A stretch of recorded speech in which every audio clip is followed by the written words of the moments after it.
tidak memiliki lampu, sehingga ketika memasuki Ka'bah maka akan diterangi dengan penerangan dari luar. Nah, ketika kita memasuki ke dalam Ka'bah, maka kita akan melihat jika lantai dan dinding dalam Ka'bah dihiasi dengan batu marmer yang dominan putih. Marmer hijau menghiasi lantai dengan bentuk persegi yang dihiasi oleh marmer coklat di sampingnya. Kalau kita salat di dalam Ka'bah, maka garis ini bisa jadi batas safnya. Kalau diperhatikan, maka di sudut terdapat potongan marmer hijau. Ini sebagai tanda bahwa Rasulullah SAW melakukan salat di tempat ini saat memasuki Ka'bah.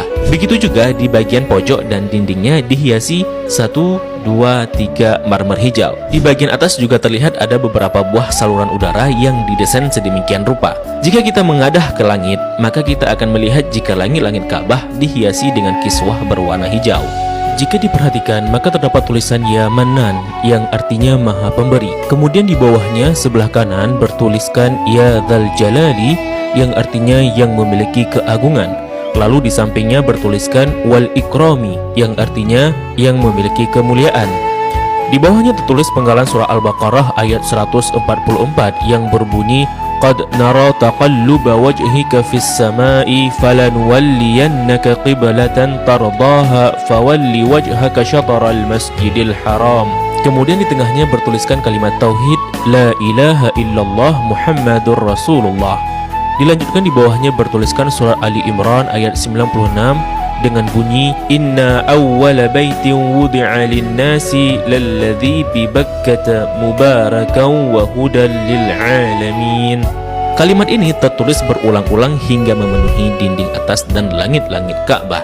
Di bagian atas terlihat jika langit-langit Ka'bah ada 3 penyangga yang kemudian ditopang oleh 3 tiang dari kayu dengan diameter 44 cm dengan jarak antara tiang 2 meter sekian.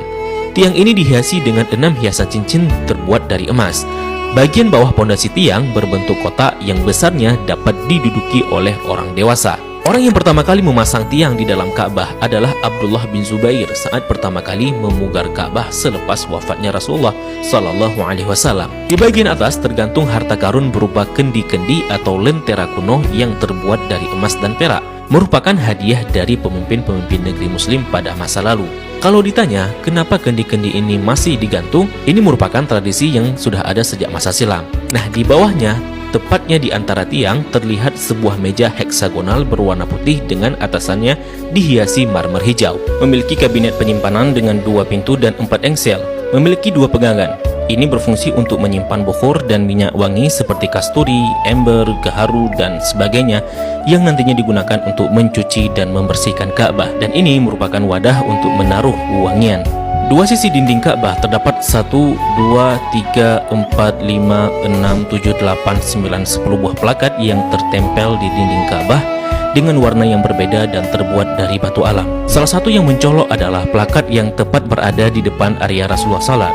Plakat ini berisi kaligrafi dengan style kufik murabba yang tertulis La ilaha illallah Muhammadar Rasulullah. Selain itu juga ada plakat lain yang berisi maklumat mengenai renovasi Ka'bah oleh Raja Khalid bin Abdul Aziz. Sepertinya plakat lain juga berupa maklumat renovasi Ka'bah oleh pemimpin-pemimpin Muslim sebelumnya.